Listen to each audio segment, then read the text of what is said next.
রাজধানী শনি একটা ছোট একটি ফ্যামিলি, যেখানে চলছে এক পরিবারের নীরব লড়াই। ৩৩ বছর বয়সী সুজন একসময় ছিলেন পরিবারের একমাত্র ভরসা। একজন গাড়ি চালক হিসেবে তিনিই চালাতেন পুরো সংসার, কিন্তু আজ তিনিই হয়ে পড়েছেন অসহায়। যক্ষ্মা বা টিবি একটি গুরুতর সংক্রমণ রোগ, যা সঠিক চিকিৎসায় সম্পূর্ণ নিরাময়যোগ্য। তবুও সেই চিকিৎসায় আজ সুজনের কাছে দুঃস্বপ্ন। গত ১ বছর ধরেই এই রোগে ভুগছেন তিনি। গত কয়েক মাস তার অবস্থা আরও খারাপ হয়েছে। এখন তিনি বিছানায়, চলাফেরার শক্তিটুকুও নেই সুজনের।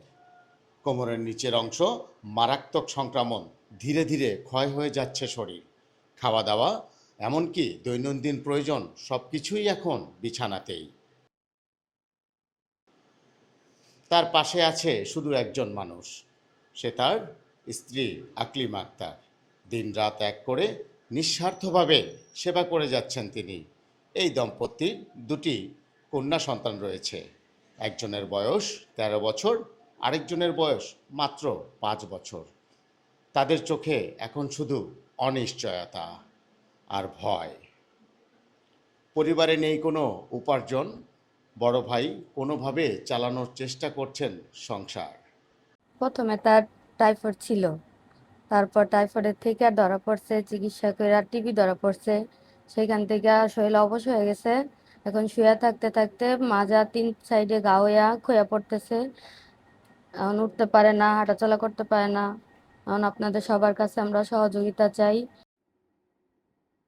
অন্যদিকে অসুস্থ বৃদ্ধ মা, সব মিলিয়ে যেন অসহায়হীন বাস্তবতা।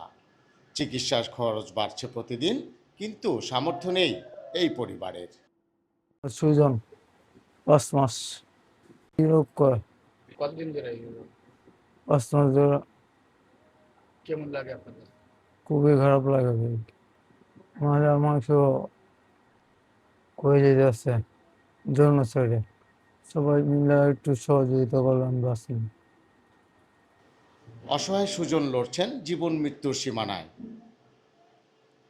আর এই পরিবার লড়ছে তাকে বাঁচিয়ে রাখার শেষ আশায়। এমন সময়ে প্রয়োজন আপনার সহানুভূতি, আপনার একটু সাহায্য। হয়তো আপনার সেই সামান্য সহযোগিতাই ফিরিয়ে দিতে পারে সুজনের বেঁচে থাকার আশা, ফিরিয়ে দিতে পারে এই ছোট্ট পরিবারের মুখের হাসি। জুবায়ের আলম, খবর বাজার, ঢাকা।